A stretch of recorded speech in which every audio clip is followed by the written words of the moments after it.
तो आज हम एक बहुत ही दिलचस्प मौजू पर बात करने वाले हैं। ये वीडियो शुरू होता है 3 बहुत ही बुनियादी लेकिन चौंकाने वाले सवालों से। पहला सवाल, दुनिया पे असल में राज कौन कर रहा है? कौन है वो जो सब कुछ चला रहा है? फिर आता है दूसरा सवाल, हम अपने चारों तरफ इतनी गरीबी, नाइंसाफी, लड़ाइयां देखते हैं, आखिर ये सब खत्म क्यों नहीं होता? और फिर सबसे बड़ा सवाल, वो चीज जिसके पीछे हम सब भागते हैं, पैसा। आखिर ये पैसा है क्या? कहां से आता है? इसे बनाता कौन है? तो इन सवालों के जवाब में ये वीडियो एक ऐसी थ्योरी सामने रखता है जो शायद आपको हैरान कर दे। एक ग्लोबल पिरामिड की थ्योरी, एक ऐसा ढांचा जो हमारी चुनी हुई सरकारों के भी ऊपर काम करता है। अब ये पिरामिड है कैसा, जरा देखिए। सबसे नीचे मतलब एकदम बेस पर है हम आम जनता। हमें कंट्रोल करने के लिए है पुलिस, फौज, अदालतें। इनके ऊपर आती हैं हमारी सरकारें। लेकिन सरकारों को कौन चलाता है? बड़ी बड़ी मल्टीनेशनल कंपनियां और IMF, वर्ल्ड बैंक जैसे संस्थान। और कहानी यही खत्म नहीं होती, इनके भी ऊपर हैं कुछ गुप्त थिंक टैंक्स और इस पिरामिड की चोटी पर बैठे हैं मुट्ठी भर लोग जिन्हें दुनिया का असली शासक बताया गया है।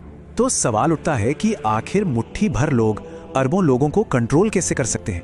क्या उनके पास कोई जादुई शक्ति है? नहीं, इस वीडियो के हिसाब से उनका सबसे बड़ा हथियार पैसा है। जी हाँ, पैसा, जिसे एक तरह की मॉडर्न गुलामी भी कहा गया है। और इसकी जड़ें बहुत पुरानी हैं।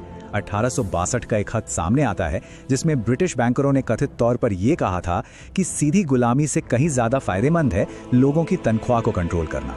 मतलब वो कोई दया नहीं दिखा रहे थे, बल्कि एक ज्यादा चालाक तरीका था। फर्क को जरा समझिए। पुरानी गुलामी में क्या था? मालिक को ही गुलाम के खाने, पीने, रहने, सेहत सबका खर्चा उठाना पड़ता था। एक तरह की लायबिलिटी थी।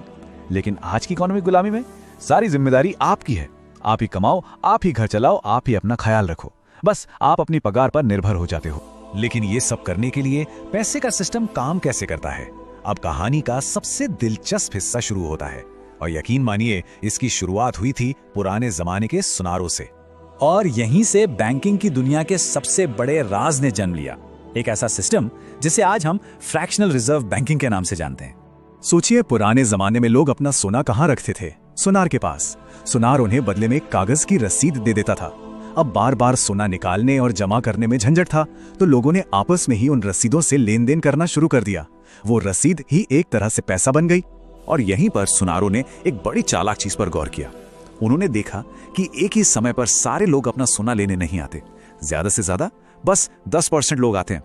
इसका मतलब क्या हुआ कि बाकी 90% सोना तो बस उनकी तिजोरी में यूं ही पड़ा रहता है। और यहीं से शुरू हुआ असली खेल। देखिए, ये जादू कैसे काम करता है। मान लीजिए किसी ने बैंक में 100 रुपए जमा किए।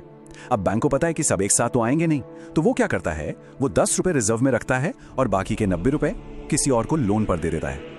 अब सोचिए, जिसने 100 रुपए जमा किए थे उसके अकाउंट में तो 100 दिख रहे हैं, लेकिन बाजार में 90 रुपए का एक नया लोन भी आ गया। मतलब इकोनॉमी में अब 190 रुपए हो गए। फिर वो 90 रुपए वाला इंसान उससे खर्च करेगा, वो पैसा घूमकर फिर किसी बैंक में आएगा और बैंक फिर उसका 10% रखकर बाकी लोन दे देगा। और ये सिलसिला बस चलता ही रहता है। इस वीडियो के हिसाब से आपके जमा किए हुए सिर्फ 100 रुपए से बैंक सिस्टम में 1000 रुपए तक बना सकता है। मतलब 900 रुपए तो जैसे हवा में से ही पैदा हो गए। और मजे की बात यह है कि बैंक उस हवा में से बनाए गए पैसे पर भी ब्याज कमाता है। अच्छा, इस थियरी को और मजबूत करने के लिए वीडियो में भारत के ही 2 नोटों का जिक्र है। कभी 1 रुपए का नोट और 100 रुपए का नोट ध्यान से देखा है? 1 रुपए का नोट भारत सरकार जारी करती है और उस पर वित्त सचिव के दस्तखत होते हैं। इसे असली पैसा कहा गया है। लेकिन 100 रुपए के नोट पर क्या लिखा होता है? मैं धारक को अदा करने का वचन देता हूं। ये RBI जारी करता है। तो इस थियरी के मुताबिक ये एक वादा है, एक रसीद है, असली पैसा नहीं। तो ये पूरा का पूरा माया जाल जो हमारी रोजमर्रा की जिंदगी का हिस्सा है, आखिर ये चल कैसे रहा है? इसकी नींव क्या है? इस वीडियो का सबसे बड़ा दावा यह है कि ये पूरा सिस्टम सिर्फ और सिर्फ एक चीज पर टिका है, और वो है हमारा इस सिस्टम को न समझना, यानी हमारी अज्ञानता। कहा जाता है कि अगर हर कोई ये समझ ले कि पैसा असल में बनता कैसे है, तो ये पूरा ढांचा एक दिन भी नहीं चल पाएगा। और इसी बात को हेनरी फोर्ड के एक मशहूर कोट से समझाया गया है, जिसमें कहा जाता है कि उन्होंने कहा था, ये अच्छा ही है कि देश के लोग हमारी बैंकिंग और पैसे की प्रणाली को नहीं समझते, क्योंकि अगर वो समझ गए तो मेरा मानना है कि कल सुबह होने से पहले क्रांति हो जाएगी। तो बैंकों का मायाजाल में बताई गई ये सब बातें और थ्योरीज हमें एक बहुत ही गहरे सवाल के साथ छोड़ जाती हैं। जिस पैसे के पीछे हम अपनी पूरी जिंदगी लगा देते हैं, क्या हम उसकी असलियत को जानते भी हैं? उसकी असली कीमत क्या है?